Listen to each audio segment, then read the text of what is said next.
Hello and welcome back to X-Plane 11. Thank you very much for joining me in this video, and today I'm going to show you how to install the Zibo 737-800 mod version 3.43. Now the last time I made this video, or a video like this, it was version 3.31, so it has been a long time and things have changed, which is why I am making this new video.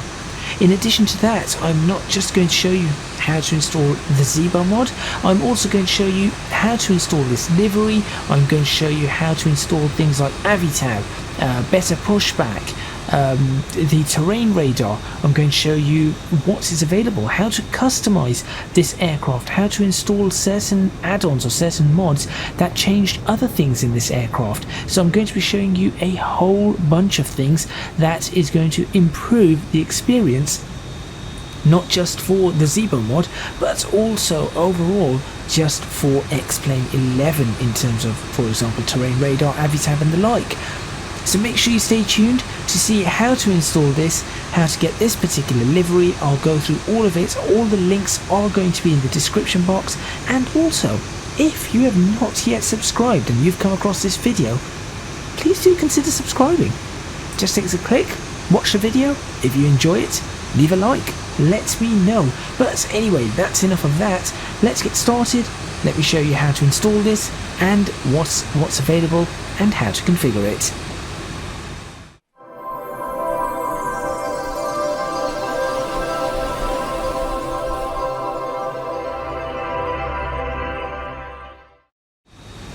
So what I've done is, in the background I have left it running, so you've got some background noise. You don't want to just hear my voice with no background noise whatsoever. It's always nice to have a little bit of background noise in these sorts of things. And you can see up here how many tabs I have open. Almost all of them are on the xplane.org community website, and as I said, you will find all the links in the description box below for each and every one of these parts, and that's one as well. That is not on the X-Plane one, that is on GitHub. We're going to go ahead and download all of these. The first thing to download, of course, is the mod. No, I say the mod, the Zibo mod.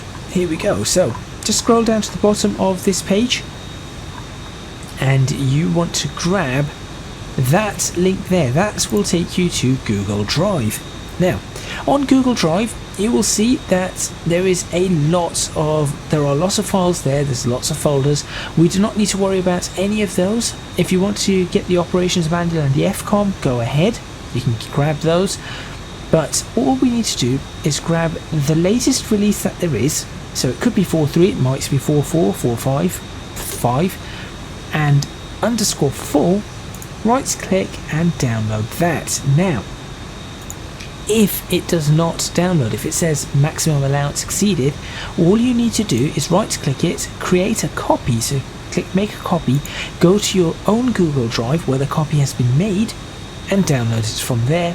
Not a problem. Then what you need to do is go ahead and download the latest hotfix. So you can see in this case at the time of recording it's 18. So just right click, download that, job done. That is the Zibo mod itself. So you now have the Zibo mod. What I highly recommend doing is, when you're messing around with your folders, I'd go to create an aircraft folder. So you can see here I've got game mods, X-Plane 11, aircraft, Zibo. I have a special Zibo folder because of the amount of things that I have related to Zibo. And then you just go to aircraft, and that is where I've placed this. You can see I've already downloaded a bunch of things. So there are the two that I just told you how to download. 1, 2. You can see that it comes in at about 1.6 gig in total, or 1.6, just over 1.6 gig. I think when these two are extracted, they're around 3.5 gigabytes, something like that. But that shouldn't be a problem for many people playing flight simulators. Once you've gone ahead and done that, go ahead and grab this one. So literally just download, and there you go, not a problem. Real 737 display mod. I will show you what this does when we get around to it fairly soon.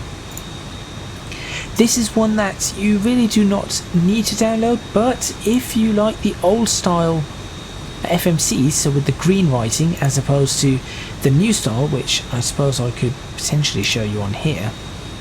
Go on, show me it. No, it isn't going to show me it. Never mind. The standard blue style and the blue with white. If you like this style, which I quite like, I've used these FMCs before, and I've used the new style as well, the new colours. Same thing, it's same functionality, just a different screen. You can go ahead and download this. This is not really a must-have. This is probably a must-have. Terrain Radar, on the other hand, is a must-have, and it's probably a good idea to have the latest version that you have available. So you can see this one was updated on the 9th of August. Great, grab it, that's perfect. It is suitable for more than just the Zibo mod. In fact, you can use it at all times from the menu at the top, or as you can see here, it's got supported aeroplanes, which is essentially what it is integrated into, and you'll see there we have the Zibo mod right there, as well as you can see a whole bunch of other things: Cirrus, Embraer, C-17, Bombardier, Challenger, Falcon, just a whole bunch of aircraft that it is also supported with. So go ahead and download that. You also want to download Avitab. This is another add-on that is integrated within the Zibo mod, but you can go ahead and use it outside of the Zibo mod as well. Download X Checklist. This is something that is a replacement checklist system for X-Plane 11. I think this is really, really useful. I'll tell you something though, just before this recording, the co-pilot would not shut up. I just could not. I had to wait 5 minutes to shut the co-pilot up, but I think it was because it got confused because of how I was trying to set up the video. So it got a little bit confused and decided, oh, I'm going to go through all the checklists. Oh boy, was that a nightmare. So go ahead and download that, and then for Zibo, this is specifically for Zibo, you need to download the C-list file. So if you click download on that, you want to grab the C-list file there. You can grab that if you want to, and you can grab the cheat sheets if you want to as well. This is another one that is very, very useful. As you can see, it was updated a long time ago, almost a year now. In fact, it would be a year to the day in a couple of days from when this video is going out. But this is massively, massively useful, and I'll show you how to use that. And lastly, you can go ahead and grab a livery. So I'm going to grab this livery because it was updated in July, and I absolutely love the British Airways Landor livery. It looks fantastic. This is probably the greatest British Airways livery I think that there has ever been. I do like the new British Airways Speedbird, but this Speedbird here, that really works, and these colours just really work with this aircraft. It is based off a real aircraft, which was a 737-400, I believe. In fact, there it is, 737-436. That is the one. I've seen this aircraft fly quite a few times in real life, but there we go. It's there you go. It actually is now a West Atlantic UK aircraft under that registration. That's a shame. I really want to see 737s with British Airways again. Anyway, and lastly, you need to go ahead to GitHub and download this one. And all you do, just go to the link in the description box, click Better Pushback, and save that. And there you go. You have everything downloaded, ready to go into the sim. So how do we get it into the sim?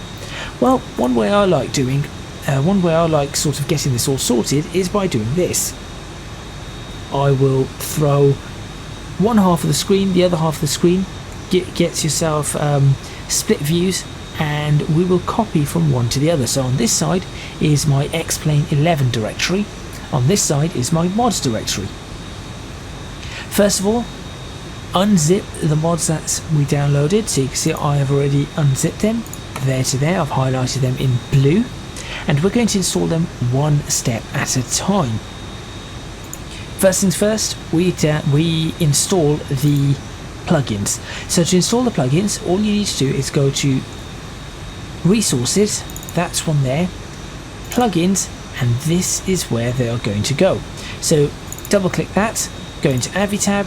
Well, first of all, you probably need to unzip these and then double click the folder, go into Avitab, drag it across, and then, as good habit, I delete these as I'm doing it so that I know I've already done it. So if it's zipped, I know I've already unzipped it, so if it's zipped, I've already done it and it doesn't exist up there. Do the same thing for better pushback. You see, just go ahead and drag better pushback over. Same thing for terrain radar, you need to go in there and drag terrain radar over. X checklist, same thing, drag that over, and that is all 4 of them. So 1, 2, 3 and Avitab, that's 4. Shift and delete, they're gone. There we go, we know those are now installed. So all that is left to do is actually install the aircraft and a few select additions to that aircraft. So for that we need to go to X-Plane 11, go to aircraft, and this is where we install the Zibo. So you can see I've got a whole bunch of Just Flights ones that I updated a couple of weeks ago. Maybe a week ago. Right there. With this, we're going to go into this one, so the full one, and drag that one over into here. Once we've done that, as per usual, go ahead and delete that. That might take a little bit of time because it's a large one. And then we need to go into the hotfix, so in this case it's the 18. Copy all of this and drag it into here. Overwrite anything that needs to be overwritten. And we'll go ahead and delete that. We then want to grab the C list there and drag that over and overwrite the C list that is already present. That is our checklist done. In fact, one thing I forgot to put into the scripts is FMC Input.lua. So what you need to do for that is, let me quickly show you that. Apologies for jumping around. Drag that, and for that you need to put that into Fly with Lua. So for that you do need Fly with Lua. There's a whole video of me showing how to install Fly with Lua. So there you go. Go ahead and do that. Let's go back to the aircraft. So that's all done. We've got the aircraft in. Now all we need to do is customize the aircraft a little bit. So you can add the realistic glare shield if you wanted to do that. Glare shield checklist, should I say. You grab that, go in there, see that object's there, copy that across into here, and it will replace something in the objects within this folder. Go ahead and replace it. So that's now done. Now RDM, this is our realistic what's it called, display mod, realistic display mod or real display mod. This is one that we do need to install. I highly recommend this one. Go into that and you'll see base package and customization. Install the base package first. It does even say install first in capital letters, so you double click that, drag that and copy both of them over, overwriting whatever is there. With the customization though, it is not just a matter of copy and drag. We need to figure this out one step at a time because there are various things that you can pick. So go into here, for example the PFD. If you want to adjust the PFD, you'll see that there are 9 folders and 9 pictures. Take a look at the pictures and see which one you like. So you can see here that there is a difference in the colours on the PFD. So I think I've picked this one, 6. I do actually quite like 9 as well. I might end up changing that, but that's the one I've picked. But you pick whichever one you prefer. If you prefer this one, whichever one it is, you pick it and you select that. So let's say you prefer number 6. So you go into the folder 6 and copy that over into the aircraft folder right here for the 737. So aircraft / B737-800X, which is our Zibo mod. You then need to go ahead and do the same for 1, 2, 3, 4, 5, 6, 7, 8. You do not have to do all of them. If you do not want to change them, you do not have to, but if you want to change them all, you can go ahead. The FMC is one that you might not want to change if you want to use the green FMC. And if you want to do that, no need in changing these, or no need to change that. jump out of that, go to green FMC, and drag that one in instead. And that will give you the green FMC, which is what I have installed to show it off in the sim, which is what I will do in a moment. So that in and of itself is everything done. I tend not to delete these two. The reason being is that I would like to create some little packages for myself that I can just drag the cockpit 3D files over, so that if I'm flying a different one and I want to have darker colours or brighter colours or more orange or more blue or more white, I can just drag it in and it will just update in one go, and I do not have to undo this or unzip that and do it one at a time again. So that is what I'm planning to do with that. It's up to you. If you are happy with one change and that is it, you can go ahead and delete both of those folders as well. That's it. That is the 737 installed. All you now need to do is jump into X-Plane and configure it for yourself. So let's do that now, and I'll show you how to configure the Zibo 737, and in addition to that, also show you some of the features. Okay, here we are in the Zibo 737. So there it is in front. Do my throttles work? They do. Good. Just double checking. Right, so this is our 737. Now I'm not going to go through an entire list of what everything is and where everything is, but just roughly you've got, in fact let me just switch flood lighting, sure, and panel lighting on. I'm just going to switch some of these lights on so that you can see things nice and clearly. There we go, and dome lights on to bright please. There we go. Okay, so very roughly you've got your radio instruments here, or radio panel here, your radio stack. You've got your primary flight display, your navigation display, your multifunction display, and then your co-pilots there. You've got an annunciator panel here, you've got your brakes, auto brake settings there, landing gears there. This is your master control panel for your autopilots and everything like that on your glare shield. Engine controls here, 2 throttles, flaps, speed brake, trim controls, parking brake, fire controls for the APU and the 2 engines. Lighting over here, engine starts in the middle, lighting there, that's your taxi landing lights. These are the rest of your lights. Engine controls, APU controls, fuel over here, electrical over here, air conditioning and packs over here, so that's pressurization, wipers just there, battery power over here, and then right at the top we've got some of the IRS aligning and things like that. So you can see there that we've got the this is the inertial reference system aligning and all that kind of stuff. So that is what we have, just in a very quick nutshell. And of course the FMC, which as you can see is green, which is interesting to see in this, and I'm pretty sure that the 737-400 would have had it in green. The 800s are a different colour, but the 400 certainly would have it in green. So what can you do with this aircraft before you even take it off? Well, we've got our Avitab over here. Now this is interesting because this is built into the Zibo 737. Now a couple of things I'm going to show. If you press that button there, it switches it off. If you wish to hide it on either side, you can click that hole there. I'm not sure what that hole is. It could be a bolt hole, it could be a pencil hole, it can't, in fact there is nothing to bolt on there, so it's probably a pencil pen holder, something like that. You can click that and it will disappear. Nice and handy. So you can see there I've already got it disappeared, which is nice to have.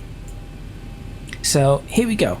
This is where we can set up our aircraft. So when you start up the aircraft and you're in it for the first time, if you have Navigraph, you will get a warning saying custom data set or data refs loaded, navigation information loaded essentially. Make sure that you restart X-Plane to do that, and I'll show you where that setting is. If it doesn't come up for you and you have something like Navigraph, I'll show you where to get that setting. Also, I've just thought about something. Since I've reinstalled Avitab, I may not have my Navigraph in there, but doesn't matter. That does not really matter. So the PA system. The PA system is where you can talk and you can essentially pretend to be the captain, or you are the captain, but you can pretend to talk to the passengers, welcome them on board this British Airways flight 733 to Malaga. I hope you all had a wonderful. Never mind, I'm not going to do any of that. All the talking that you want, and landing and etc. Turbulence. PA settings are there, so you've got volume controls right there as well, and you can change the set number, which is essentially whether it's American or Delta Airlines or Ryanair. No one wants Ryanair, etc, etc. You have start and terminate flights leg here. I'm not sure why it's on terminate. I think again it's a confusion of how I set this aircraft up, and it's done that, so we need to probably restart the flight, and it will come up with start flight leg, and that is how you get all the passengers boarding, and you start hearing the noises from the PA and all of that kind of stuff. If the aircraft is switched off, you could do start service crews on the ground, which is just the catering truck, the cleaning truck. You can actually hear that, so you actually hear vacuum cleaners and the like, which is a nice thing to hear, but again that's just cosmetic. This is just cosmetic. Then you've got your fuel weight and balance. This one is not cosmetic, so if you go in here, things have definitely changed here than before, because you used to just be able to do the payload, and that was about it. So if you go into payload, you can set the amount of people in your aircraft, you can set the amount of fuel you have. So for example, let's say I wanted 5 kilograms of fuel. Oh, I'm going to run out of fuel soon. There we go. So you want 5 tons of fuel. That's how much fuel I currently have on board. So you can see it says actual, that's much, fuel required 5,000. There's our zero fuel weight, there's our actual weight, we've got our center of gravity there. You can click over that, you can click over there, so there and there to go to next pages, and you can set up your payload, so you can manually check how many people you want, how many male, female and kids, and how much cargo you want. Alternatively, you could just do it there and it will automatically sort it out, or you can go along to this one and change the layout, and so you can have 160 passengers, 180, 187. I think I like 180, I think, on the flights I've done. So 180 passengers like that, and then you can change the average weight of male, female and kids as well. That's pretty good if you're trying to get this balanced up, for example, with something like SimBrief. So SimBrief is really useful, and if you use that, you might want to sort of get a few things balanced up in here. So once you've changed, obviously we've changed this fuel required, you'd call the fuel truck, and if the aircraft was off, the fuel truck would come along and top up the fuel in the aircraft. Comes up with a nice Shell fuel truck. Absolutely fantastic. You used to have to get a separate mod for that, you no longer have to do that. You can sort out performance for the takeoff performance as well, so you can set up the airport, the runway, you can do the conditions, the wind, etc, etc, etc, and just gives you a bunch of information like that. Landing, similar sort of thing. I'm not sure if the landing one works yet, but similar sort of information. I'm not sure if either of these work just yet. And then you've got your approach rating, which I have not actually managed to check because I haven't done a flight on this yet, but I have seen that it essentially gives you, well, you can see there, stars, but more importantly than that, it tells you where you went wrong, and I really like that. So for example, if you hit the ground too hard, it will tell you. If you went ahead and were too fast, for example, you went below 10,000 feet and you were doing I don't know, 280 knots when you should be doing 250, it will tell you. I think that's really good because that is an important tool to improve your flying. So that is really nice. I like the fact that that has been added. Reminds me of if I can bring this up, reminds me of the XCPL pilot with the rating settings. So very cool on that. We have the checklists over here, so you can go through all the various checklists if you want to. You can see pre-flight, preliminary, CDU, captain, pilot, flying, whatever they need to do, pilot monitoring, before start checklist, pushback, engine start, taxi, takeoff, etc, all the way around, all the way to after landing, shutdown and securing the aircraft. You can use those, or you can use the X checklist, which is what I'm going to show you later on in a few minutes. Ground services. This is actually rather important. So the ground services, not all of them are useful. Cabin lighting, for example, not really useful, but you know, if you were to change that and we look back down the cabin, you can see that by changing these, it should change the lighting in the cabin. In fact, if I were to do that, there you go, that is going to make it easier to see. So that looks rather nice. Takeoff, landing, screen, night sleep is a bluey colour, white's medium, and white's bright, which I like these. I like the fact that you have this. It's cosmetic, it's not useful whatsoever, but it's cool. It is cool to have. And of course you have the entry area, white's bright and white medium, and you'll see that it does have an effect here. So there you go, that's that section there. Also, other things that are pretty much cosmetic are the doors. Now, interestingly enough, I say cosmetic, but there is some functionality in this, in terms of if the aircraft's on, you cannot open the doors.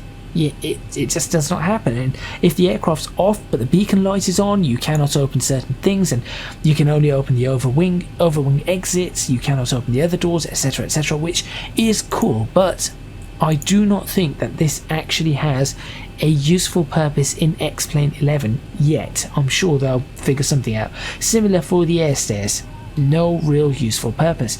I am not sure if the de-icing has a useful purpose. It might not.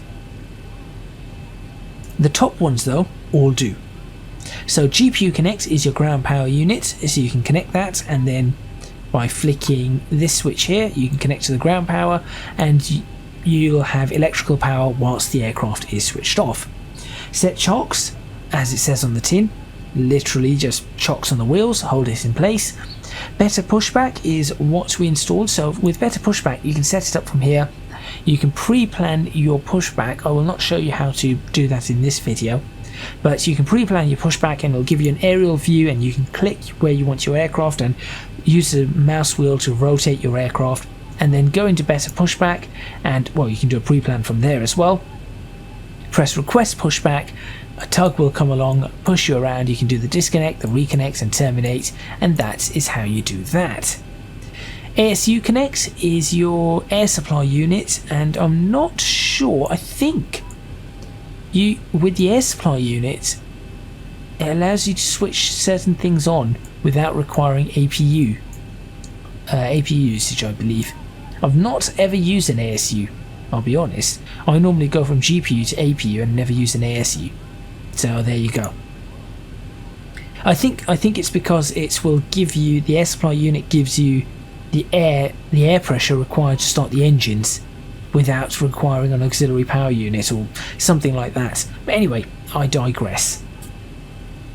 Once we've got through that, there's Avitab itself in here. So this is where you can pull up your various things. So you got charts here. Now this is something that you can also pull up from up here. So you can see, you can click Avitab and toggle tablet, and it's the same sort of thing right here. Now I do need to link my Navigraph account here, so that is why something's going to be missing, but I'll do that at a later time. That's because I just updated it. I wiped it and updated it from scratch. If you go into charts, this is a directory in the plugins folder. So that plugins folder I showed you earlier, if you go into Avitab in that plugins folder and then go into charts right there, you can place whatever PDF charts you want in here, and I think maybe images as well, and you will be able to load those and just show them on the screen. So that is how you do that, and then you can press X, and that is that. Airports, this is where the Navigraph charts would normally come in. So let's say we take the one that I'm currently at, so November X-ray. It will give you some information about the airports, and if there were charts available from Navigraph, it would then say charts, and then you could pull up all the charts you wanted directly from Navigraph, and it just gives you all the information you need. So your approach plates, your SIDs, your stars, aerodrome information, runway charts, whatever you need, it will have. Whatever Navigraph has got, it is now built in to Avitab, which is fantastic because that makes this EFB really, really useful. That is what this is called overall, an electronic flight bag. Routes I've never generally used. I did try one earlier, but let's give it a go. So let's go Echo Golf November X-Ray. It's airport not found. Oh, that's odd. And let's go Lima Echo Mike Golf, which is Malaga. And there you go. It just writes out a route for you and gives you the distance. So direct is 979 nautical miles. Route distance is 1036 nautical miles. That's not bad. That's actually fairly useful, very quick as well. But realistically, you would probably be doing this on something like SimBrief. Lastly, you have the map. So if we go into the map, it's literally, I'm at Heathrow right now. You've got a map that shows you, well, you can see there it's London with all the VORs. If you click on the settings there, you can see there you go VOR, DMEs, NDBs, ILS, heli seaports, airstrips, airports, whatever you want, it can show. And if you go ahead and click on that icon there, it will center you to where you are. There you go. This is fairly useful because it can give you information such as, if I actually get back in my seat and zoom in, there you go. Gives you the ILS frequency for this, and it gives you the Morse code identifier. That is actually pretty useful. In addition to that, it will give you, there you go, I knew I was looking for something there. There's 2 NDBs for East Midlands as well, and it gives you the ADF frequency and again the Morse code identifier. Useful, very, very useful thing right there. So there we go, that is how you use the Avitab section of the EFB, which is Avitab anyway in a sense. Save load configuration. This is actually pretty useful as well, especially if you go ahead and look at this load save flight. So let's say you're doing a 6-hour flight, and after 3 hours you need to go somewhere, or you need to do something, or perhaps you need to do your homework or finish your thesis or get to work perhaps. Those are things that need to happen. Unfortunately, we cannot all be pilots in real life, so you can go ahead and save your flight. It will save the state of your aircraft and location of your aircraft as it is. All you then need to do is start up X-Plane when you're ready again, set it to engine switched on. At the moment you need to have engine switched on, and then once it's loaded, go to load flight and it will continue your flight as it is. I'm going to use this for landing practice. I used to do this a lot in Flight Simulator 10 many years ago. I used to set up sort of 3,000 feet coming into Heathrow, and I'd just land aircraft over and over and over. 737s, 747s, 777s. What other ones did I used to land? MD-80s, light aircraft on occasion as well. But that is how I learnt how to land things really nicely. So that is how you use that. Once we're done with that, you can go over to the next page, and we've got failures and configure and customize. So failures is pretty self-explanatory. You can set up whatever failures you want and whatever is available to you. Configure and customize. This is where we can change everything in our aircraft. Now, before we continue with the configure and customize, I'm just going to show you what we've managed to do with the changes with that real display mod. So you can see all of these have this black background, which is realistic. I think the Zibo mod seems to have this bluey background, which not really ideal. So that's a lot better. You can see up here. Why is my ram door fully open? I'll sort that out afterwards. I'm not flying the aircraft today anyway. You can see there we've got the colours changed on that. Here we've got the colours changed to that black MCP, so that's what I chose.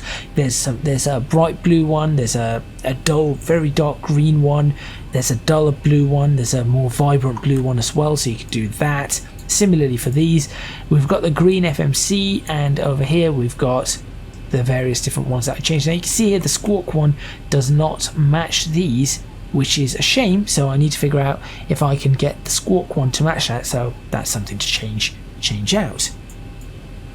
Let's go ahead and start looking at what can change. So let's start with calibration.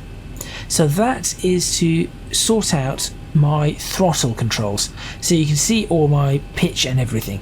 So you can see here, that's telling me where my pitch is and how it's working, and I can set up a null zone. So by clicking on that, I could set up a null zone, or a dead zone that is, so that small movements, for example if I move it that much, which is just me touching it, I can say, well, okay, I do not want that to affect my roll at all.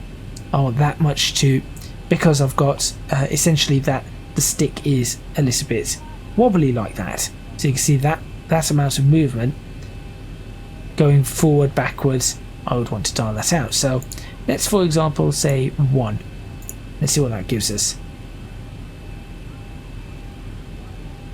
Oh. No, I still need more.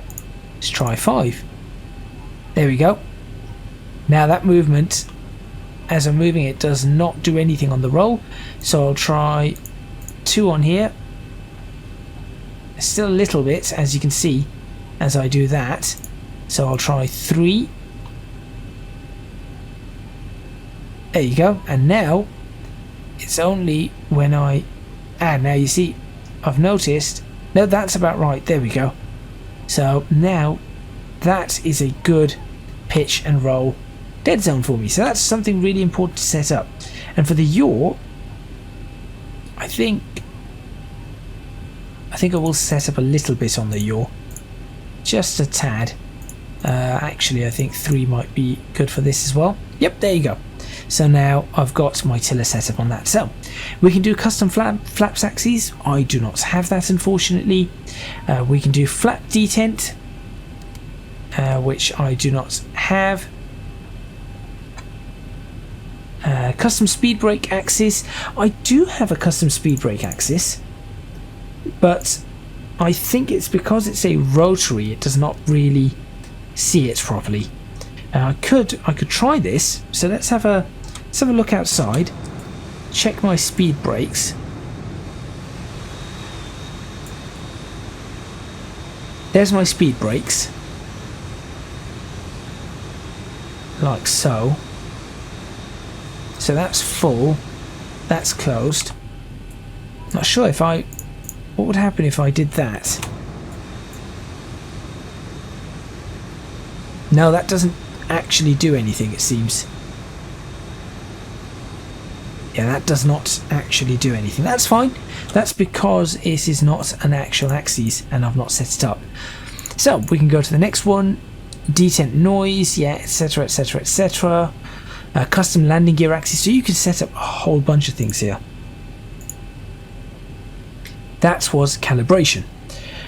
Audio, you can change the volumes of certain things, so passenger volumes, pilot monitoring volume, airport volume, gyros, engines, etc. So let's say you thought, oh, the engine's a little bit quiet.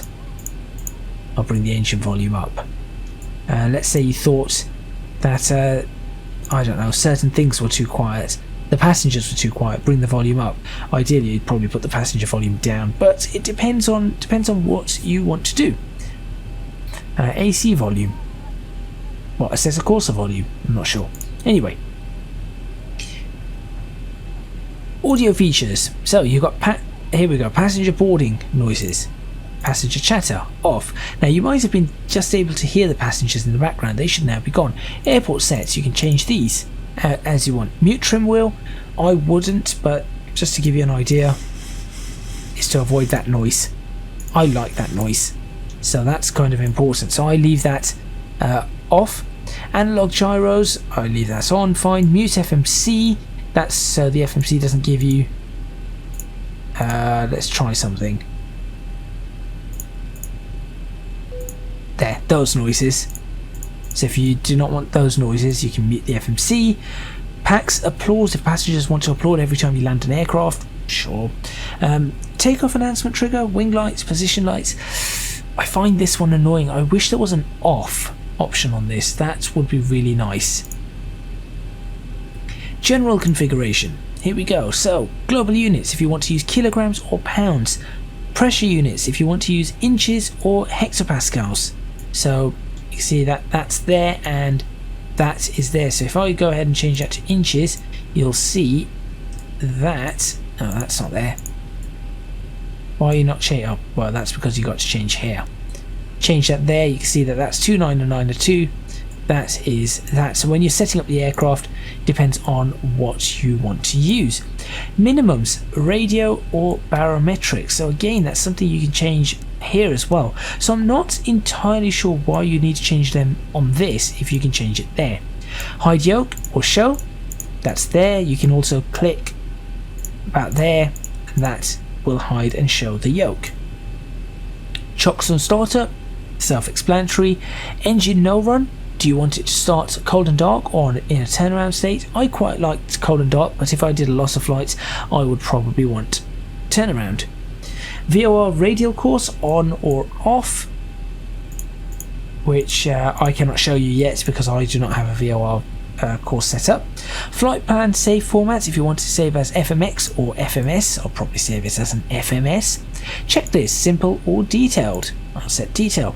Sync pilot QNH minimum. So for example, when you set your QNH, all of this and your minimums, you would want to see that mirrored on this side. Now in real life you'd set it here and your co-pilot would set it there and then you'd set it here, but since it's single pilot operations, there's an option here to synchronize, so I would.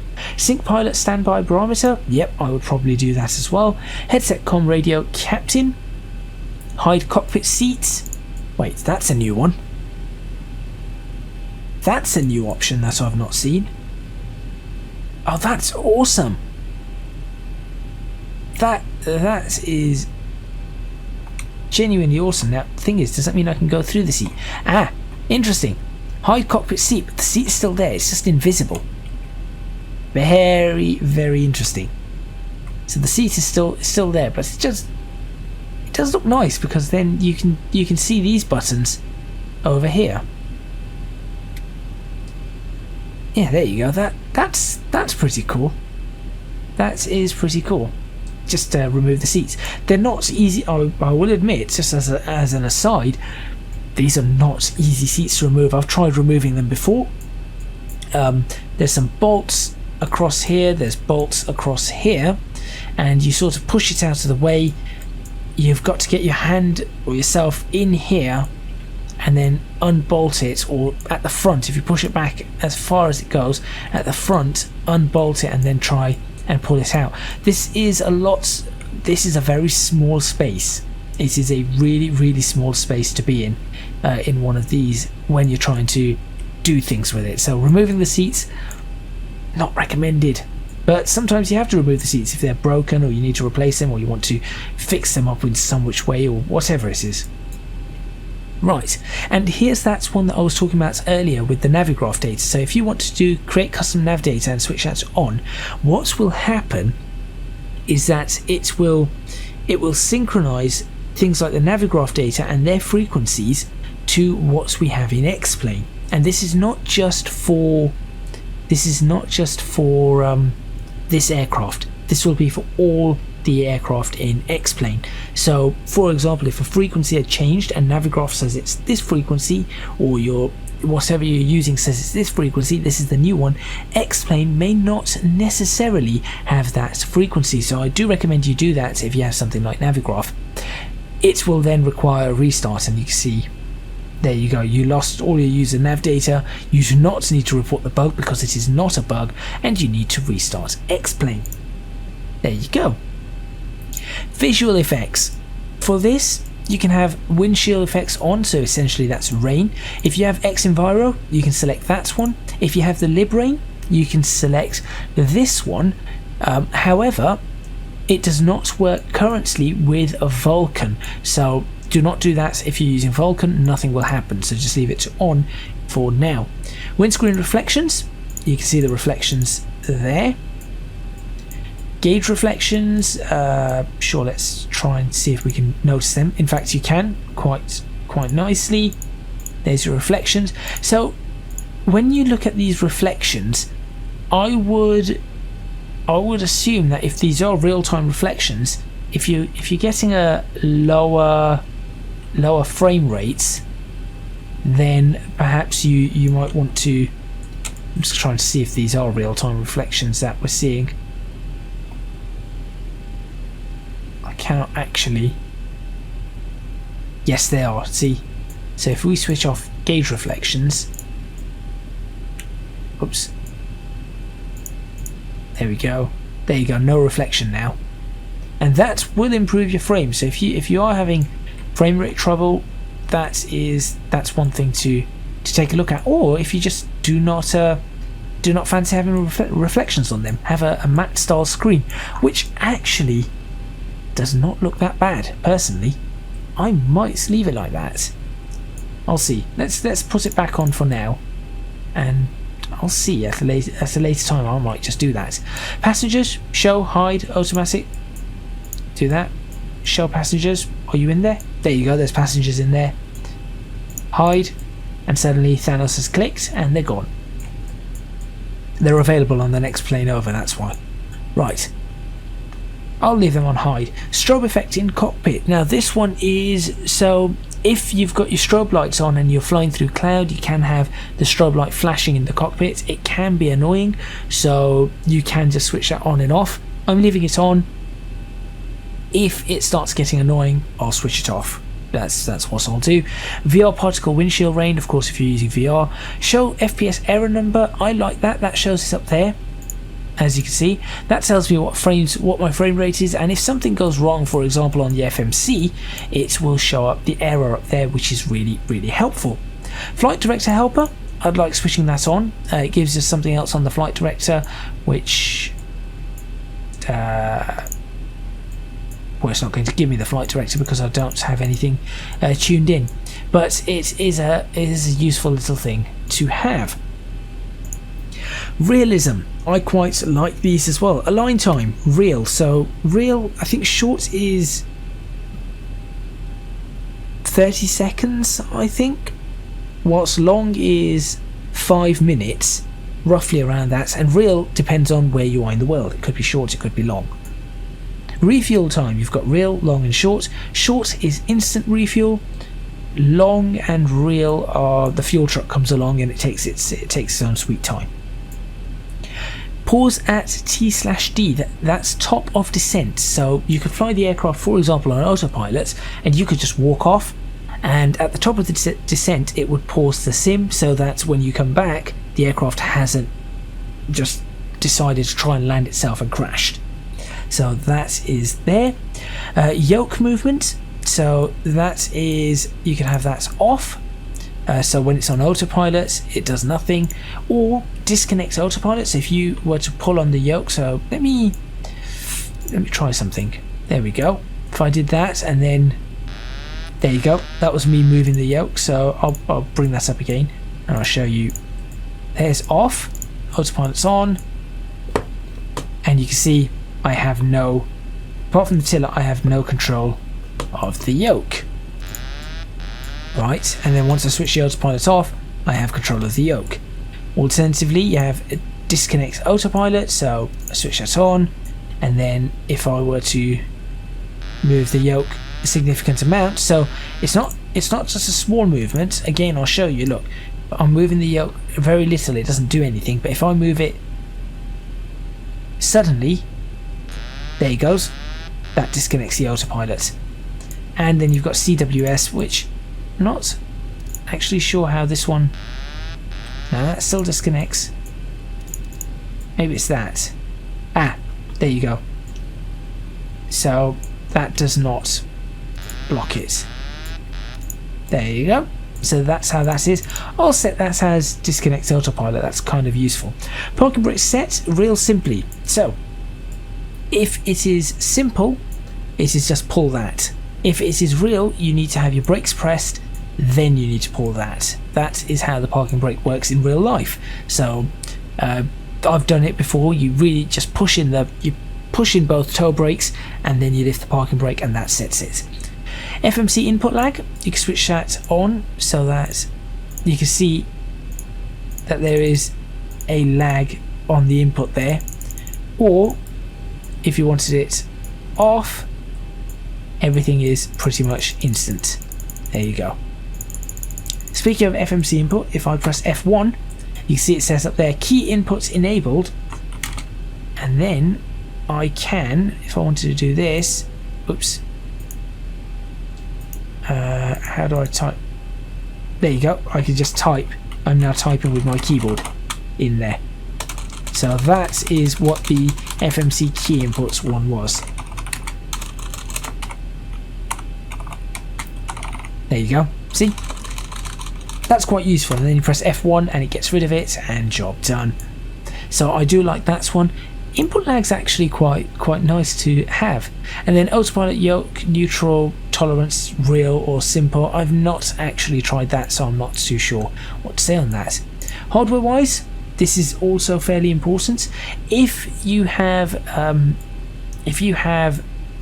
a yoke and you have rudder pedals and stuff like that, you're pretty good with just having that.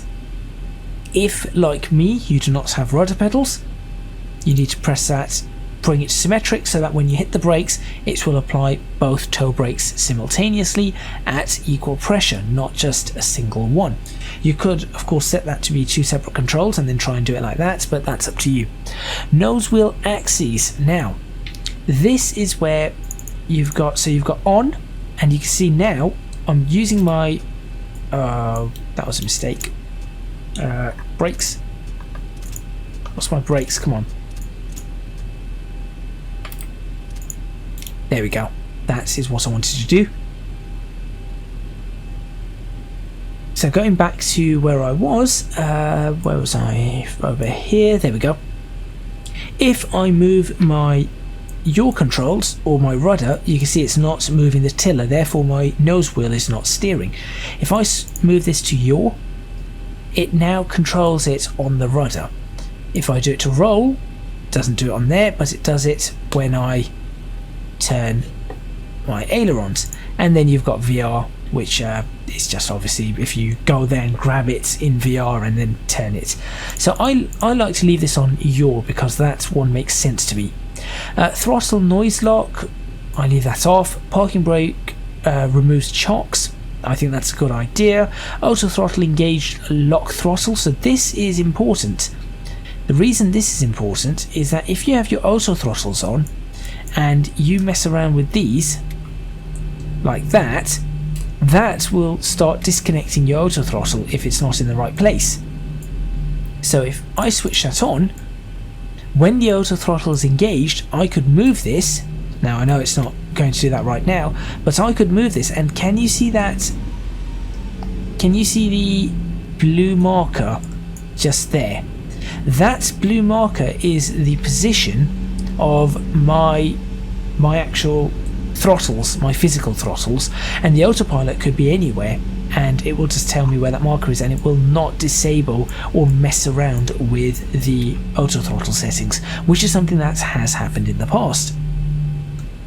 Yoke auto center, sure, we can have that on.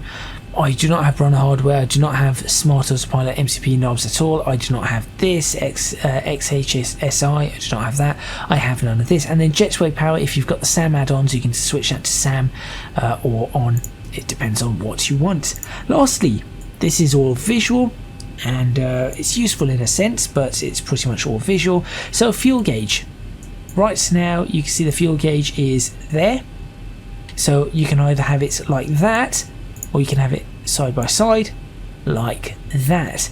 That actually looks really nice, but this is probably the easier one to read, so I'm going to leave it like that.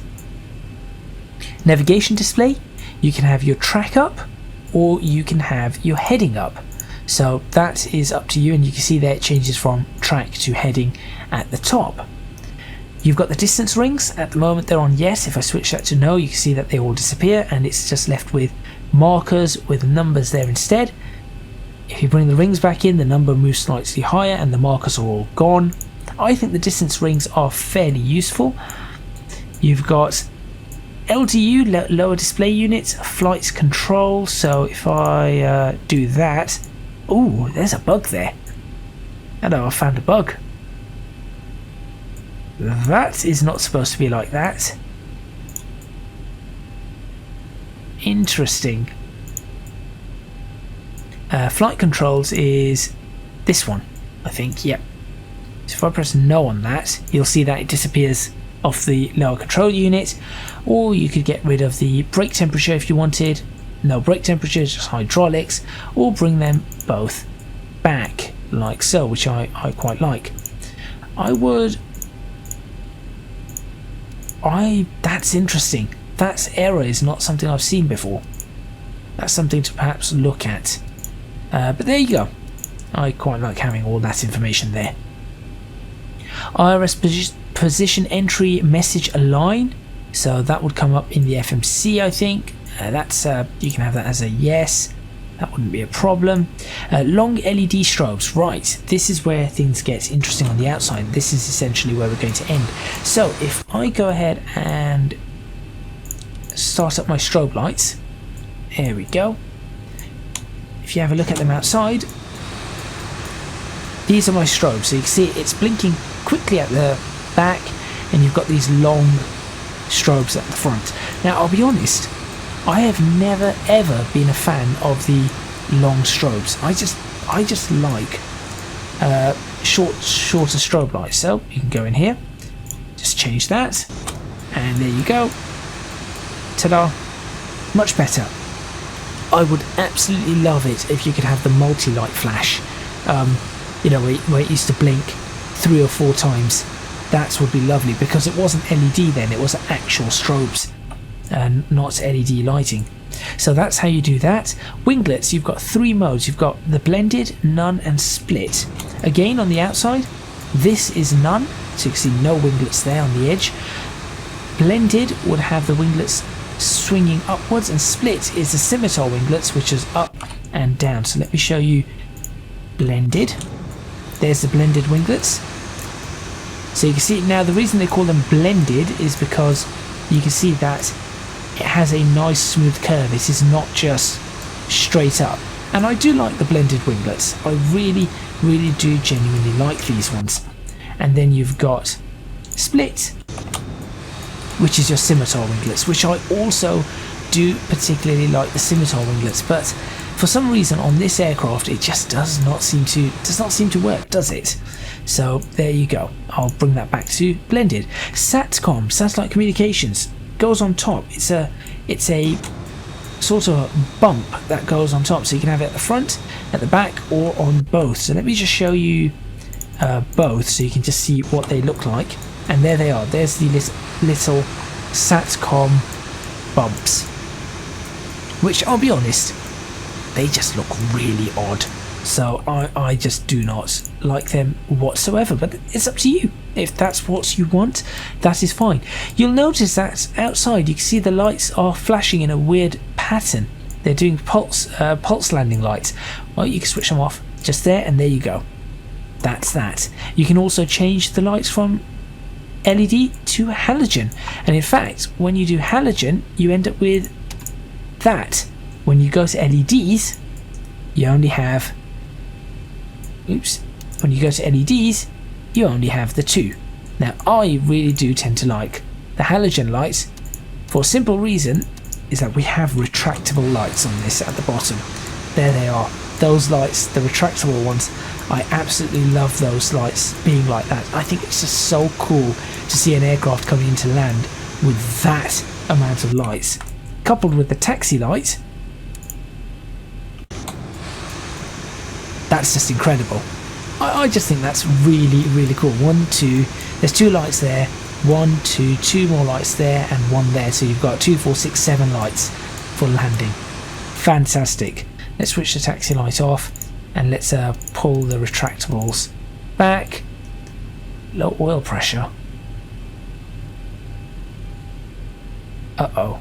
Am I running low on fuel? I think I'm running low on fuel. I'm going to have to be really quick about this. Why do I have low oil pressure? It's gone now. No, this isn't. I have got low oil pressure. Interesting. I'll have to figure that one out. Anyway, it's because I've taken too long looking at this. HUD for the captain. Yes, no. That brings up this HUD here. Now, I like this one, but it's a little bit difficult. It's a little bit difficult to use. There it is. Ooh, come on. As you can see why it is difficult to use. There it is. So that is your heads-up display. Now, the one thing that I do not like about it is that it doesn't seem to adjust with where you're looking, and I think it's supposed to do that, but still, it's a heads-up display, and if you want to use a heads-up display, there it is available for you, so you can do that.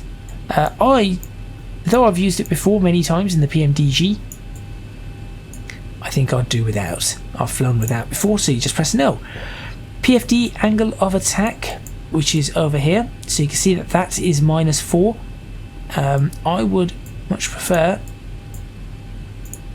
that one.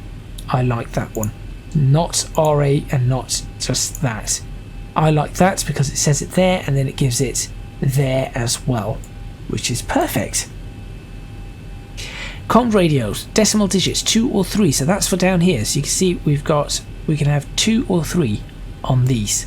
So if we switch to 2, there you go, 121.8, and you can see we've lost that third digit. Bring it back up to 3, and this third digit reappears.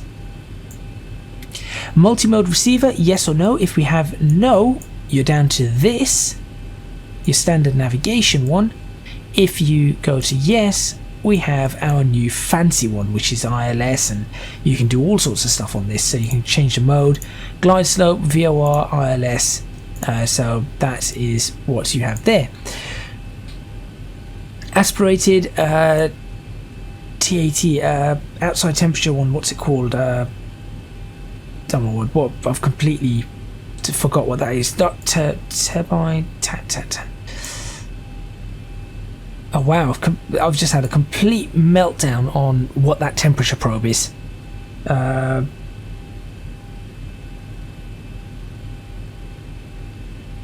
Yeah, never mind. My brain's completely failed on that one. We've got the callouts for the radio altimeters. So that's radio altimeter callout all the way. So that is that one there saying we're at currently -4, which is strange. Brake switch off. Did we disable my brakes? Put those brakes back on. There we go. MMR backlights. This is where we've got orange and white. In this case, it's orange, which matches that, and we changed it to blue. So that's why we've got the blue one, and I quite like that one down there. Ground power cable connects. If you're using the X checklist, please leave that on beacon, not automatic. Chrono digital seconds. No, yes, I just have no idea. There we go. There it is. That's what that is for. I knew it would do that. So we'll just go ahead and stop that and reset it. There we go. Take off flight director heading select. You can do that or not. Init ref button smart, yes, no. So these are all various options. First officer call out, telling you 80 knots, rotate, etc. VNav alternative installed, or VNav alternative altitude installed, yes. VNav altitude hold, no, yes. It's up to you. These are various options for when you're using the autopilot. I really think that for me this is probably one I want to use. Flight director goes into heading select. I think that's useful. And TCAS dotted range, you've got there PFD, you've got flap speed or just speed. We're not going to be able to see that until we put them in. That's these V speeds down here. So there you go. I think that pretty much covers all the various features on this particular aircraft and how to set it up and configure it for how you want to fly it. from there on out, it is literally just a case of flying the aircraft. You can see I'm already on before takeoff checklist, but it is literally the case of just going ahead and flying the aircraft. So if you did enjoy this video, please remember to hit the like button and subscribe to the channel, complete with the notification bell to see more videos. This is taking a while to turn, isn't it? Now you can see here, I do not think I've got my nose wheel steering correct, so I need to figure that one out. Now I think I need to figure out my nose wheel steering a little bit. Anyway, if you do want to support me on Patreon, you can do so at www.patreon.com/ecgadget. Your support would be massively appreciated. It would really help me out. And also, you can find me on social media at ecgadgetlp for both Twitter and Instagram. That is all from me, and I will see you next time in X-Plane 11. I want to get a much nicer aircraft. Come on, I want a really nice. There we go. I will see you next time in X-Plane 11, where, who knows, I might actually be flying this aircraft. That would be an interesting one, wouldn't it? Might as well fly the aircraft. I mean, that's what the aircraft are there for, to fly. So there it is. What's the screenshot key again? Shift and space, not control and space. Shift and space. There's my screenshot. That's the end of the video, and I will see you next time.